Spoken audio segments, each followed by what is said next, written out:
जितने भी लोगों की शादियां हो रही हैं, क्योंकि शादियों का सीजन चल रहा है, उन लोगों के लिए ये जरूरी खबर है। दरअसल अब आपको अपनी शादी के बाद मैरिज सर्टिफिकेट बनाना बहुत जरूरी हो गया है। देखिए, कई लोग इस चीज को इग्नोर भी करते हैं, कई लोग जो है वो मैरिज सर्टिफिकेट नहीं बनवाते हैं और इसे इम्पोर्टेंट डॉक्यूमेंट नहीं समझते हैं। पर आने वाले टाइम में ये एक इम्पोर्टेंट डॉक्यूमेंट बन जाएगा। हालांकि अभी भी इम्पोर्टेंट डॉक्यूमेंट ही है।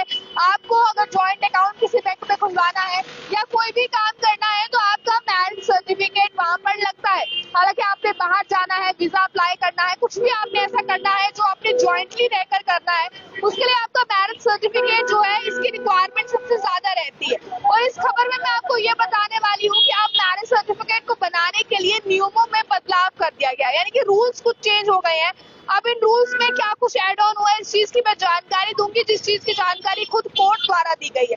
देखिए, कोर्ट इसको लेकर क्या कहता है और क्या नियमों में बदलाव किया है। दरअसल पहले आप मैरिज सर्टिफिकेट बनवाते थे, बिल्कुल आसानी से बन जाता था, बट अब इसमें कुछ इम्प्लीमेंटेशन की गई है, कुछ चीजों को एड ऑन किया गया है। जैसे कि अब आपको मैरिज सर्टिफिकेट बनवाने के लिए जरूरी डॉक्यूमेंट्स जो पहले लगते थे वो तो लगेंगे ही लगेंगे, उसके अलावा अब आपको एक लिस्ट एफिडेविट जो है वो साथ में लगवाना पड़ेगा।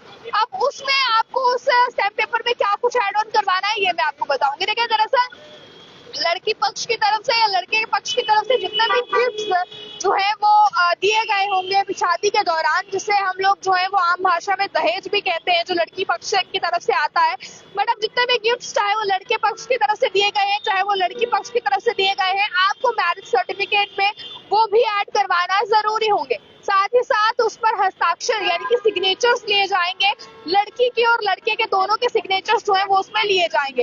अब ये एड ऑन करवाना जरूरी हो गया। अब ये एड ऑन करवाना जरूरी इसलिए है क्योंकि आने वाले टाइम में ये भी देखा गया है, क्योंकि आप देखिए इस तरह के भी केसेस सामने आते हैं जहाँ पर जो है वो लड़कियां ये इल्जाम लगाती है कि हमने इतना सामान जो है वो डाला था शादी में और डाइवोर्स का टाइम वो नहीं मिल रहा। हालांकि भगवान ना करे किसी का डाइवोर्स हो, बट अगर इनकेस ऐसी सिचुएशन क्रिएट हो जाती है तो बिल्कुल, चाहे वो लड़का पक्ष के लोग हैं चाहे वो लड़की पक्ष के लोग हैं, ट्रांसपेरेंसी के साथ काम हो, किसी को भी इसके चलते नुकसान ना हो और कोई भी फॉल्स केस जो है, फॉल्स केस कोई किसी पर ना कर सके। इन तमाम चीजों के चलते हुए ये जरूरी कर दिया है कि अब आपको जो दहेज में आपने चीजें ली है या की है, उन चीजों को भी मेंशन करवाना इसमें जरूरी है।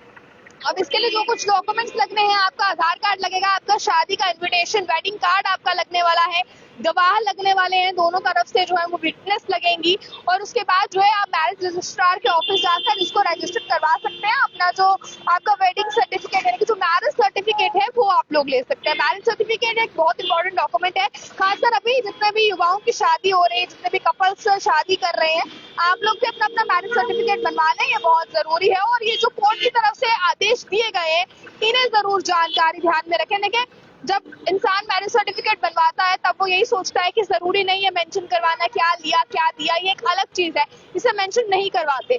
बट आप लोग ये देखें कि जब एक टाइम पर अगर कोई इस तरह के सर्कमस्टांसेस पैदा हो जाए जहाँ पर आपको मिसअंडरस्टैंडिंग्स हो जाए, जहाँ पर बात डाइवोर्स तक पहुंच जाए, वहां पर ये चीजें जरूरी रहती है। क्योंकि कई बार ऐसा देखा गया है कि फॉल्स केसेस भी किए जाते हैं जिसमें बताया जाता है जो कुछ सामान दिया है उससे ज्यादा सामान का जिक्र किया जाता है। तो अब ऐसे में अगर ये सभी चीजें मैरिज सर्टिफिकेट में ही मेंशन होंगी तो आसानी हो जाएगी ये चीज देखने में कि जो केस किया जा रहा है डॉवरी के लिए वो सही है या गलत है, फॉल्स है या राइट है, ये तमाम चीजें देखी जाएंगी। तो आप किस तरह से देखते हैं इस आदेश को कोर्ट की तरफ से दिए गए, और जो स्टेप अभी उठाया जा रहा है मैरिज सर्टिफिकेट बनाने के लिए, ये किस तरह से देखते हैं? अपनी राय को कमेंट बॉक्स में रखेगा। ज्यादा जानकारियों के लिए देखते रहे कैमरा पर्सन गुलशन को दीजिए इजाजत।